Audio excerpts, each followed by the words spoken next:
और करीब करीब टाइम हो रहा था 7:30 बजे का, और मैं ये पूजा के लिए बनाने लग गई थी।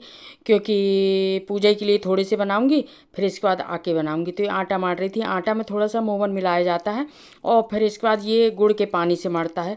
और कुछ परंपराएं हैं जो जिनका मतलब क्या होता है ये तो हम नहीं जानते, पर फिर भी बनाते हैं। हमारे इधर माँ भी बनाया करती थी, सास भी बनाया करती थी गोल गोल। अब ये गोल गोल क्यों बनाए जाते हैं? शायद ये बड़ के जो फल होते हैं ना गोल गोल, उन्हीं के लिए ऐसा बनाया जाता है कि ये बड़ के फल हैं करके। इसी कारण ये गोल गोल बना के और फिर तेल में सेका, तेल घी जिसमें आप सेकना चाहें। पर मोमन ज़रूर डालते हैं, क्योंकि मोमन नहीं डालेंगे तो कड़े रहेंगे, तो अच्छा मोमन डाला जाता है। तो वो मैं बना रही थी कि थोड़ी पूजा के लिए थोड़ी सी एक कटोरी बना लूँ मैं, फिर इसके बाद आकर के बनाती रहूँगी। क्योंकि धूप अगर तेज़ हो जाएगी तो फिर जाना मुश्किल हो जाएगा। तो मैं किचन में आ गई थी 7:30 बजे। पूजा पाठ मेरी हो गई थी। पूजा पाठ के बाद जस्ट मैं बनाने के लिए आ गई थी किचन में, क्योंकि किचन भी अभी साफ था। तो वही सेक रही थी। और ये देखिए सेकने के लिए मैंने कढ़ाई भी रख दी, बन गए थे मेरे, और सिक भी गए थे। और फिर आकर के जितने बचेंगे फिर मैं आकर के सेकूंगी। और ये यहाँ महावर लगाने के लिए बैठ गई थी मैं तैयार होने से पहले। मैं सोची महावर लगा लेती हूँ, नहीं तो फिर साड़ी के नीचे नीचे महावर लगता है, तो पहले मैं सोची महावर लगा लेती हूँ।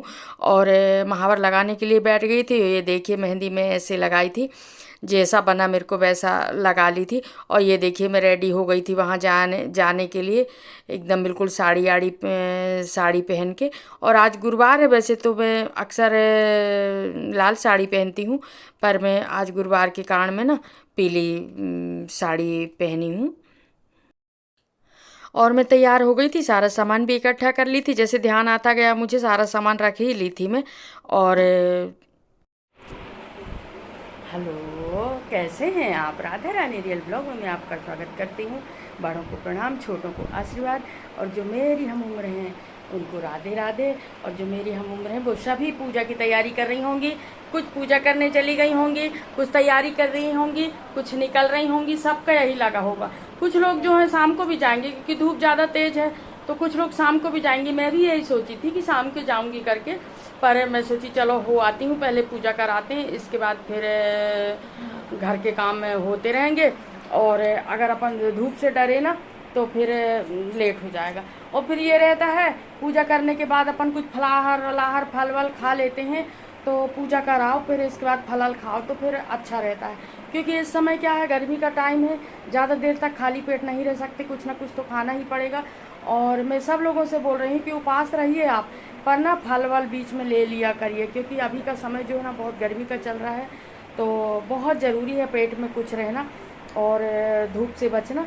तो चलिए पूरी कहानी, ये वाला व्रत जो है सत्यवान और सावित्री की इसमें कथा कही जाती है। और सत्यवान सावित्री के समय से ही वट सावित्री व्रत की शुरुआत हुई थी। तो मैं आपको पूरी कहानी बताऊंगी, आप ब्लॉग में बने रहिएगा। और चलिए अब चलते हैं, पूजा कराते हैं बड़ की। और बड़ की पूजा क्यों की जाती है वो भी मैं बताऊंगी आपको। तो चलिए अब चलते हैं, बड़ के नीचे चलते हैं, और आप लोग भी चलिए मेरे साथ और करते हैं पूजा वट सावित्री। थैला रख लो वहीं, थैला, हाँ। छोटी भी जा रही है मेरे साथ। ये वाला थैला है, ये सारी तैयारी कर ली हूँ मैंने। हाँ। छोटी कहाँ है तुम? दिख नहीं रही हो। हाँ दिख, धूप है का? चल थोड़ी दूर पास है तो। धूप के कारण बड़ी जल्दी आए। सबसे पहले मैंने ना पूजा को काम करे, सबसे पहले मैं बोली पूजा कराते हैं, इसके बाद फिर घर को काम ऐसा हुआ पूरा दिन पड़ो है ना। हाँ हाँ।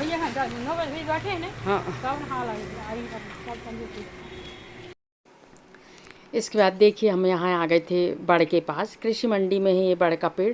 यहाँ पूजा हर साल हम, मैं शुरू से जब से आई हूँ ना, जब से यहीं पर आती रही हूँ, यहीं पर पूजा करती रही हूँ। बहुत सारी महिलाएं आ गई थी, क्योंकि सब जल्दी आई थी धूप के कारण।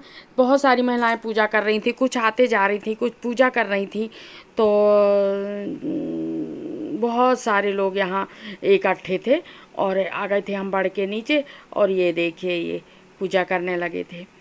सभी महिलाएं रहती हैं व्रत वट सावित्री का। और वट सावित्री का व्रत जो जेठ की अमावस रहती है ना, उसमें मनाया जाता है। जेठ की अमावस के दिन ये वट सावित्री व्रत पूजन होता है। उस समय तो गर्मी रहती है, हर साल ही धूप रहती है, हर साल ही गर्मी रहती है। और इसमें क्या है ना, पूजा करने के बाद फिर कच्चा जो धागा रहता है, रक्षा सूत्र का हो या कच्चा धागा, तो इसको बड़ के पेड़ में लपेटते हैं। ये इस तरह लपेटते हैं, तो वही मैं लपेट रही थी 7 बार 5 बार। तो सावित्री ने पैर पकड़कर कहा कि आप मेरे पति को जीवित कर दो। तब उन्होंने कहा, आज बड़ पूजा की अमावस है, तू बड़ की पूजा कर तो तेरा पति जीवित हो जाएगा। तब सावित्री ने बड़ की पूजा की और बड़ के पत्तों के गहने बनाकर पहने। जब धर्मराज व उनके दूत सावित्री के पति को ले जाने के लिए आए तो उसको देवी विधान सुनाया, परंतु उसकी निष्ठा और पति प्रेम को देखकर सावित्री को वर मांगने को कहा। सावित्री बोली, मेरे सास ससुर वनवासी बांधे हैं, उन्हें आप दिव्य ज्योति प्रदान करें। यमराज ने तथास्तु कहा और सावित्री से लौट जाने को कहने लगे। यमराज की बात सुनकर सावित्री ने कहा, मुझे अपने पतिदेव के पीछे पीछे चलने में कोई तकलीफ नहीं है, यह मेरा कर्तव्य है। यह सुनकर यमराज ने और वर मांगने को कहा। सावित्री बोली, मेरे ससुर का राज छिन गया है, वह उन्हें पुनः प्राप्त हो जाए। और यमराज ने यह वर भी देकर सावित्री को लौटकर जाने को कहा, परंतु सावित्री ने पीछा नहीं छोड़ा। तब यमराज ने तीसरा वर मांगने के लिए कहा। जब यमराज ने तीसरा वर मांगने के लिए कहा तो सावित्री बोली, मेरे 100 पुत्र हों। यमराज ने बोल दिया तथास्तु, और इसके बाद सत्यवान को लेकर जाने लगे। सावित्री बोली, आप मेरे के पति को लेकर के जा रहे हो, मुझे 100 पुत्रों का वरदान दिए हो, तो मेरे पुत्र कैसे होंगे। ऐसे ही उसके सावित्री की हट के कारण यमराज को सत्यवान को छोड़ना पड़ा। कहानी का यही वो रहता है कि अगर और पतिव्रता स्त्री हो और अपने जिद में आ जाए तो वो यमराज के मुंह से भी अपने पति को छीन कर ले आती है। बस उसी समय से बड़ की पूजा का विधान शुरू हो गया और सभी सुहागवती महिलाएं ज्येष्ठ की अमावस को बट सावित्री का उपवास रहती हैं और बट की पूजा बड़े ही भाव भक्ति से करती हैं। और बट में जो है 7 बार 5 बार 11 बार धागा को लपेटती हैं और अपने पति की लंबी उम्र की कामना करती हैं। बट सावित्री इसलिए रहा जाता है और सभी सुहागवती स्त्रियों को रहना चाहिए। और इसमें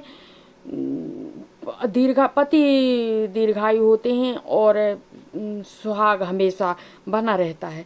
बस यही इसमें लिखा गया है। और इसके बाद फिर हमारी पूरी पूजा होने के बाद फिर हम आ गए थे अन्नपूर्णा मंदिर, क्योंकि अन्नपूर्णा मंदिर भी यहीं है। अब ये मंडी है तो मंडी के अंदर गाड़ी घोड़ा ट्रैक व्रैक खड़े रहते हैं। तो पूरी पूजा हुई, इसके बाद हम अन्नपूर्णा मंदिर में आ गए थे। हम सोचे यहाँ भी बत्ती लगा देते हैं करके, यहाँ की पूजा होने के बाद। और ये सब पूजा होते होते मुझे 10 तो बज ही गए थे, बड़ के नीचे 10 बज गए थे। फिर सभी महिलाएं मिल जाती हैं तो कहानी पढ़ते हैं, कहानी सुनते हैं, एक दूसरे को सिंदूर लगाते हैं। बस इसी में थोड़ा सा वक्त लग जाता है। और अन्नपूर्णा के मंदिर आई मैं, अन्नपूर्णा माता जी को मैं यहाँ पर बत्ती लगाई, प्रार्थना की, थोड़ी देर बैठी। अच्छा लग रहा था, बहुत अच्छा लग रहा था अन्नपूर्णा माता के मंदिर में। और मंदिर में आकर के थोड़ी देर दिया बत्ती लगाई मैं यहाँ पर। और इसके बाद फिर 10 बज गए थे और बाकी लोग और बहुत सारे लोग पूजा कर ही रहे थे और आते जा रहे थे, जाते जा रहे थे। अब आज तो दिन भर यही रहेगा, मेरे को लगता है दिन में बस नहीं रहेगा, बाकी शाम सुबह तो यही रहेगा। और ये देखिए माता अन्नपूर्णा के दर्शन कर लीजिए आप। और यहीं तक का था मेरा ब्लॉग। मेरे ब्लॉग को लाइक शेयर सब्सक्राइब ज़रूर कीजिएगा, बेल आइकन ज़रूर प्रेस कीजिएगा, जब भी कोई नया वीडियो डालूँ तो नोटिफिकेशन आपको मिले। और सब लोगों को राधे राधे और जय माता जी।